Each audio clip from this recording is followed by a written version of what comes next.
Hello friends, ചെമ്മനൽപ്പൂരിൽ നാളത്തെ വിശേഷങ്ങൾക്ക് ഏവരും സാധ്യത. ഈ ചാനൽ ആദ്യമായിട്ട് കാണുന്ന ആരെങ്കിലും ലൈക്ക് ചെയ്ത് സബ്സ്ക്രൈബ് ചെയ്ത് കാണാൻ വേണ്ടി ഒരു കൂടി ഓർപ്പിച്ചുകൊണ്ട് വീട്ടിലേക്ക് കിടക്കാം. അങ്ങനെ നമ്മുടെ രേവതിയും സച്ചിയും കൂടി ചേർന്ന് ഒരു കല്യാണ മണ്ഡപത്തിലേക്ക് പോവാണ്. സച്ചി കൊണ്ട് ഡ്രോപ്പ് ചെയ്യുകയാണ്. അതപ്പം കുറേ ഡെക്കറേഷൻ സാധനങ്ങളൊക്കെ ഉണ്ട്. ഡെക്കറേഷൻ സാധനങ്ങൾ കൊണ്ട് കല്യാണ മണ്ഡപത്തിലേക്ക് ചെല്ലുമ്പോഴത്തേക്ക് അവിടുത്തെ മാനേജറെ കാണാൻ വേണ്ടിയാണ് ചെല്ലുന്നത്. അപ്പം സച്ചി പറയും ഞാനും വരാമെന്ന് പറയുമ്പോഴത്തേക്ക് സച്ചിയുടെ വരണ്ട പൊക്കോ എന്ന് പറയുമ്പോഴത്തേക്ക് ഇനിയിപ്പോൾ നിനക്ക് വലിയ വർക്കൊക്കെ ആയി കഴിയുമ്പോൾ നമ്മളെയൊക്കെ മറക്കുമോ, അത് മാത്രമല്ല നിനക്ക് ഈ വർക്കോടെ നല്ല രീതിയിൽ വലിയ കാശൊക്കെ ഉണ്ടാക്കാം, ഒരുപാട് കാശൊക്കെ ഉണ്ടാക്കാൻ പറയുമോ.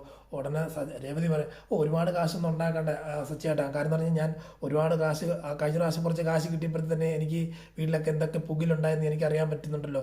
അപ്പോൾ തന്നെ സച്ചിയുടെ മെൻറ്റാലിറ്റി ഒക്കെ മാറി. ഒന്ന് അത്യാവശ്യം ജീവിച്ചു പോയാൽ മാത്രം മതി എന്ന് ഞാൻ ചിന്തിക്കുന്നത് എന്നുള്ള രീതിയിൽ പറയുന്നുണ്ട്. അത്യാവശ്യം നമ്മുടെ കാര്യങ്ങൾ ഇപ്പോൾ വീട് വെക്കണം, അതുപോലെ റൂം സെറ്റ് ചെയ്യണം എന്നുള്ളതൊക്കെ മാത്രം കാര്യങ്ങളുണ്ടെന്ന് പറയുമ്പോഴത്തേക്ക് സച്ചി ഒന്ന് ചിരിക്കുന്നുണ്ട്. അപ്പം ഞാൻ വെയിറ്റ് ചെയ്യാം, നീ പോയിട്ട് വരാൻ പറഞ്ഞ്. വേണ്ട സച്ചിയുടെ പൊക്കോ, കാരണം സച്ചിയുടെ ഓട്ടം ഉള്ളതല്ലേ. കാരണം ഇപ്പം നിന്ന് കഴിഞ്ഞ് എത്ര നേരം ഇതെടുക്കുമെന്ന് അറിയത്തില്ല. ഞാൻ എക്സ്പ്ലെയിൻ ചെയ്ത് കാരണം അവർക്കെല്ലാം അവരെ ഒന്ന് കൺവിൻസ് ചെയ്യേണ്ട സമയം എടുക്കുമല്ലോ. അതുകൊണ്ട് സച്ചിയുടെ ഒന്ന് വെയിറ്റ് എന്നൊക്കെ പറയുവാണ്. വെയിറ്റ് ചെയ്യുന്നില്ല, സച്ചിയുടെ പൊക്കോ ഞാൻ വന്നേക്കാന്നുള്ള ഇത് പറയാണ്. അങ്ങനെ ഇരിക്കുമ്പോഴത്തേക്ക് പെട്ടെന്ന് അവിടുത്തെ മാനേജർ വരും. മാനേജർ വന്ന് കഴിയുമ്പോഴത്തേ സാറേ ഇതാണ് ഡെക്കറേഷൻ്റെ സാധനങ്ങൾ, ഇതൊക്കെയാണ് പുതിയ ട്രെൻഡായിട്ടുള്ള സാധനങ്ങൾ. കൊള്ളാമല്ലോ, അടിപൊളി സാധനങ്ങളാണല്ലോ എന്ന് പറയുന്നത്. അവിടെ പുള്ളി പറയണം ഇതെങ്ങനെ ഇത്രമാത്രം ഭംഗിയോടെ ഉണ്ടാക്കാൻ പറ്റുന്നത്. സാറേ ഞാൻ പല സൈറ്റുകളിൽ സെർച്ച് ചെയ്യുന്നുണ്ട്. കൂടാതെ കാരണം ഇപ്പോഴത്തെ ട്രെൻഡിൽ പൊയ്ക്കൊണ്ടിരിക്കുന്നത് എവിടെയാണെന്നൊക്കെ ഉള്ളത് പലരോടും ചോദിച്ചും കാര്യങ്ങളെല്ലാം മനസ്സിലാക്കിയാണ് ഇപ്പോഴത്തെ ഈ ഒരു മോഡൽസ് ഞാൻ ക്രിയേറ്റ് ചെയ്ത്. അപ്പോൾ ഇതിൽ തെർമോക്കോളിലാണ് ചെയ്തേക്കുന്നത്. അപ്പോൾ അതെല്ലാം കാണിച്ചു കൊടുക്കുമ്പോഴത്തേക്കും എനിക്ക് ഇമ്പ്രഷൻ ആയിട്ടുണ്ട്. ഇനി കസ്റ്റമറെ ഒന്ന് കാണിച്ചു കഴിയുമ്പോഴത്തേക്കും അവർക്ക് ഇമ്പ്രഷൻ ആകുമെന്ന് പറയുമ്പോഴത്തേക്കും പറയാണ് അങ്ങനെയാണോ സാർ, എന്താണെങ്കിലും സാറിന് ഇഷ്ടമായില്ല, ഇനി കസ്റ്റമർ വരുമ്പോൾ ഞങ്ങൾക്ക് തരണമെന്നുള്ള രീതിയിൽ പറയണം. അതേ സമയത്ത് നമ്മുടെ ഹേമ അപ്പുറത്ത് വരുന്നുണ്ട്. ഹേമ വരുമ്പോഴത്തേക്ക് ഹേമ തൻ്റെ സ്റ്റാഫിനോട് പറയുന്നുണ്ട്, എടോ ആ പത്രത്തിൽ നോക്കിയിട്ട് ഞാൻ നോട്ട് ചെയ്തിട്ടുള്ള കുറേ 1-2 പേരുണ്ട്, ആ കസ്റ്റമറൊക്കെ ഒന്ന് വിളിച്ച് ഡേറ്റും കാര്യങ്ങളെല്ലാം ഒന്ന് അറേഞ്ച് ചെയ്യുന്നൊക്കെ പറഞ്ഞു. ശരി മാഡം എന്ന് പറഞ്ഞു. അപ്പോൾ ഉടനെ ശരി മാഡം എന്ന് പറഞ്ഞ് നിൽക്കുമോ, അല്ല മാഡം ചെയ്യണമെന്ന് നിൽക്കുമ്പോഴത്തേക്ക് പറയും എന്താ തനിക്ക് ബുദ്ധിമുട്ടുണ്ടോ എന്ന് ചോദിക്കണം. ബുദ്ധിമുട്ടല്ല മാഡം എന്ന് പറയുമ്പോഴത്തേക്ക് അപ്പം പെട്ടെന്ന് അത് ചെയ്യാൻ പറയാം. എന്നിട്ട് ഹേമ നടന്ന് വരുമ്പോഴത്തേക്ക് രേവതിയെ കാണും. നീ ഇവിടെയോ, നീ എന്തിനാ ഇവിടെ വന്നേക്കുന്നത് രേവതിയോട് ചോദിക്കുക. എനിക്ക് എൻ്റെ ഡെക്കറേഷൻ കാണിക്കാൻ വേണ്ടി വന്നതെന്ന്.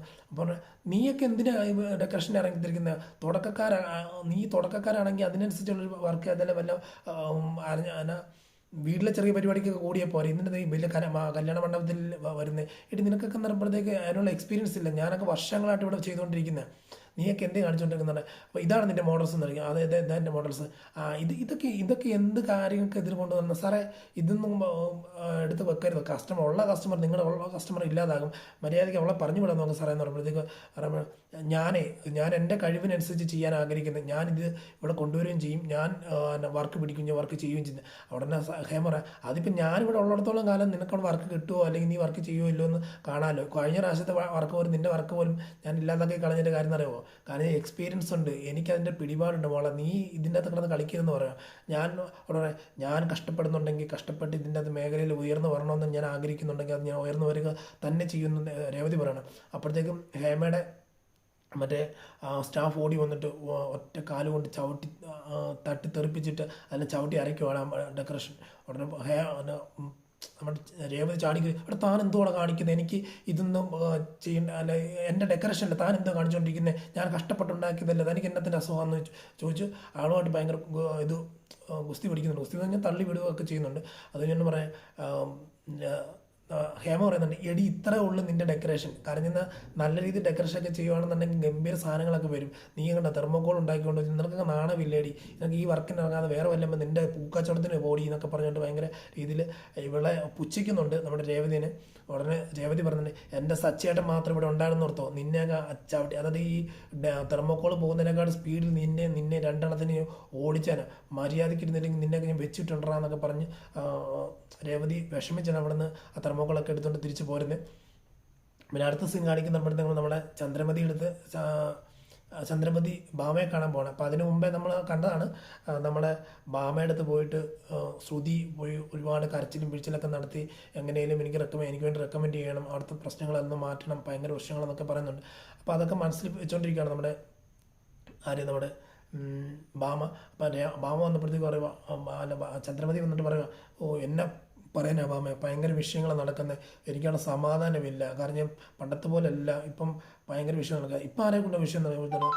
അത് വേറെ ഒന്നുമല്ല, എൻ്റെ മരുമോളില്ലേ അവള് ശ്രുതിയും കൂടെ ചേർത്ത് കാണിച്ച വിഷയം. അപ്പം ശ്രുതി അപ്പം സച്ചിൻ രവിതില്ലേ, ഇപ്പം അവരെ കൊണ്ട് വിഷയമില്ല, ശ്രുതിയാണ്. കാരണം എൻ്റെ രവിയേട്ടൻ്റെ 50 ലക്ഷം രൂപ അത് പലിശ സഹിതം 53 ലക്ഷം രൂപ തിരിച്ച് കിട്ടി. അതായത് നീലിമയായിട്ട് അടിച്ചുകൊണ്ട് പോയ കാശാണ്.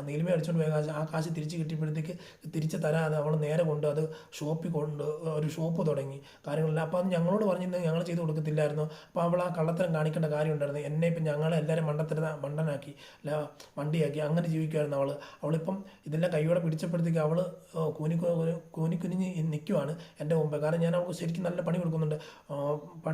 കാരണം എനിക്കത് സഹിക്കാൻ പറ്റുന്നില്ല. കാരണം ഞാൻ ഈ ശ്രുതിയായിട്ട് ഈ രണ്ടുപേരും ഞാൻ പൊക്കി വെച്ചുകൊണ്ട് നടത്തുകയാണ്. കാരണം മരുമകളിൽ ഏറ്റവും കൂടുതൽ പ്രാധാന്യം കൊടുത്ത് നിൽക്കുന്ന ഇവളാണ്. അത്ര രീതിയിൽ ഞാൻ അവളെ കൊണ്ടു നടന്നിട്ട് അവൾ എന്നെ 10 പേരുടെ മുമ്പേ പുച്ഛിക്കുന്ന രീതിയിൽ, അല്ലെങ്കിൽ കളിയാക്കുന്ന രീതിയിൽ, അല്ലെങ്കിൽ അവഹേളിക്കുന്ന രീതിയിലാക്കി കഴിയുമ്പോഴത്തേക്ക് എനിക്കുണ്ടാകുന്ന മാനസിക വിഷമമുണ്ട്.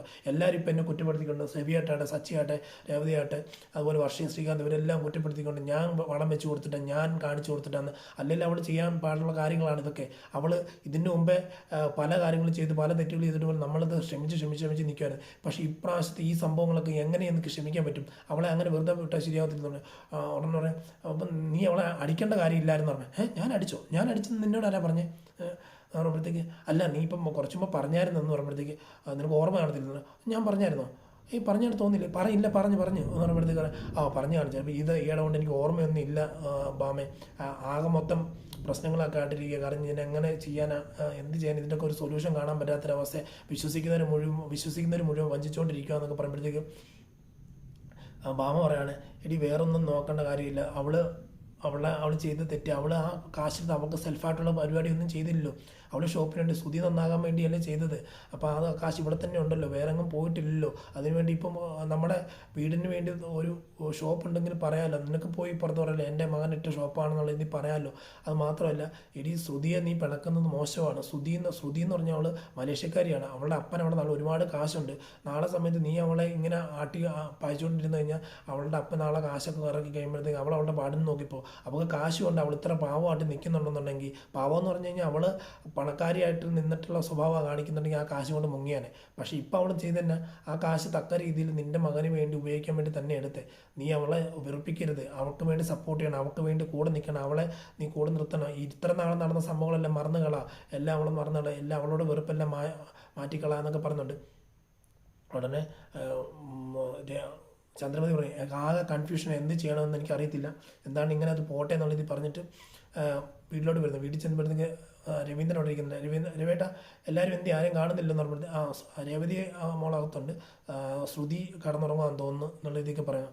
അങ്ങനെ പറയാം. എന്നിട്ട് രവീന്ദ്രൻ ചോദിക്കുന്നുണ്ട്, എടി ചന്ദ്രമതി എന്തിനാ നീ ഈ രണ്ട് പിള്ളേരെ നീ വേർപെടുത്തിക്കൊണ്ടിരിക്കുന്നത്? അതായത് ശ്രുതിയാട്ടെ അവർ ഭാര്യ ഭർത്താക്കന്മാരാ, അവർ ജീവിക്കട്ടെ. കാരണം അവർ തെറ്റ് ചെയ്ത് സമ്മതിച്ചു, അവർ ക്ഷമ ചോദിക്കുന്നുണ്ടല്ലോ. ആ ക്ഷമ ചോദിച്ചതിനനുസരിച്ച് നീ അവരോട് നീ മാപ്പ് കൊടുത്ത് അവരെ ആ ജീവിതത്തിലേക്ക് കടത്തി വിടുക. അവരെ എന്തിനും നീ വെറുപ്പിക്കുന്നത്? ഇല്ല രവിയേട്ട, എത്രമാത്രം എന്നെ വേദനിപ്പിച്ച് ചേട്ടനറിയില്ല, ചേട്ടൻ്റെ ക്യാഷ് എടുത്തുകൊണ്ട് പോയെന്ന് പറയുമ്പോഴത്തേക്ക് ഇതെല്ലാം ഇവർക്കുള്ള അവകാശികളുള്ളല്ലേ, ഇവർക്ക് തന്നെ ഉള്ള കാശില്ലേ. ഒരു വാക്ക് എന്നോട് ചോദിച്ചിരുന്നെങ്കിൽ ഞാൻ കൊടുക്കത്തില്ലായിരുന്നോ? അല്ല രവിയേട്ടനോട് ഞാൻ സംസാരിച്ച് രവിയേട്ടനെ കൂടെ സമ്മതം മേടിച്ച് ഞാൻ കൊടുക്കത്തില്ല. അവൾക്ക് അവനങ്ങനെ ഒരു ആഗ്രഹം ഉണ്ടായിരുന്നെങ്കിൽ എൻ്റെ മകനെയും കൂടി ഇല്ലാതാക്കി ചീത്തയാക്കിയിട്ട് അവനിങ്ങനെ ചെയ്യിപ്പിച്ച് കഴിയുമ്പോഴത്തേക്ക് ഇനിയിപ്പോൾ ഇതിൽ വലിയ തെറ്റ് ചെയ്യത്തില്ലെന്ന് തന്നെ ഉറപ്പ്. അതിനൊക്കെ ചേർത്താണ് ഈ സംഭവം ചെയ്തിട്ടുണ്ട്. ഉടനെ രവി പറയാം, എന്താണെങ്കിലും നീ ഇപ്പോൾ ചെയ്തുകൊണ്ടിരിക്കുന്ന കാര്യം മോശമാണ്, ഒരിക്കലും അങ്ങനെ ചെയ്യാൻ പാടില്ല, അവളെ വിട്ടുകള, അവളെ അവിടെ നിന്ന് മാറ്റി. കാരണം രണ്ടുപേരും ആ പ്രശ്നത്തിൽ നിന്ന് മാറ്റി രണ്ടുപേർക്കും ക്ഷമ കൊടുത്ത് അവർ ജീവിക്കാൻ എത്തിക്കുക. അവർ ഇരിക്കാനോ ഒരുമിച്ചിരിക്കാനോ ഒരുമിച്ച് നടക്കാനോ ഒരുമിച്ച് കിടക്കാനൊന്നും നീ അനുവദിക്കുന്നില്ല. ഇതൊക്കെ മോശമാണ് ചന്ദ്രമതി, അതുകൊണ്ട് നീ ആവശ്യമില്ലാത്ത കാര്യങ്ങളൊന്നും ചെയ്യരുത് എന്ന് പറയുവാണ്. അപ്പോൾ തന്നെ നമ്മുടെ രേവതി വന്നിട്ട്, അച്ഛൻ പറഞ്ഞത് ശരിയാണ്, എങ്ങനെയും രേവതിയും ശ്രുതിയും ചേർന്ന് ഒരുമിച്ച് ജീവിക്കാൻ വേണ്ടി അമ്മ എന്തെങ്കിലും ചെയ്തേ പറ്റൂ, യാതൊരു കാരണവശാലും മാറി നിൽക്കുന്നത്, അവർ രണ്ടുപേരും ഒരുമിച്ച് ജീവിക്കാനുള്ള അനുവദിക്കണം, യാതൊരു രീതിയിലും അങ്ങനെയൊന്നും ചെയ്തിട്ട് മോശമാണ് എന്നൊക്കെ പറയുന്നുണ്ട്. ഇതൊക്കെയാണ് നാളത്തെ വിശേഷങ്ങൾ അടങ്ങിയിരിക്കുന്നത്. ഇവിടെ കൊണ്ടാണ് തീരുന്നത്. അപ്പോൾ ഇനിയുള്ള ദിവസങ്ങളിൽ വിശേഷങ്ങൾ ഓരോന്നായിട്ട് വരുന്നതാണ്. നമ്മൾ ഉച്ചയ്ക്ക് നമുക്ക് അപ്കമിങ് വിശേഷം ഇടാൻ ആഗ്രഹിക്കുന്നുണ്ട്. അല്ലെങ്കിൽ പറയുകയാണെന്നുണ്ടെങ്കിൽ നമുക്ക് അപ്കമിങ് വിശേഷം ഇടുന്നതാണ്. അപ്പോൾ ഇന്നത്തെ വീഡിയോ ഇന്ന് വിട പറയുന്ന സൈനിങ് ഓഫ്. Thank you.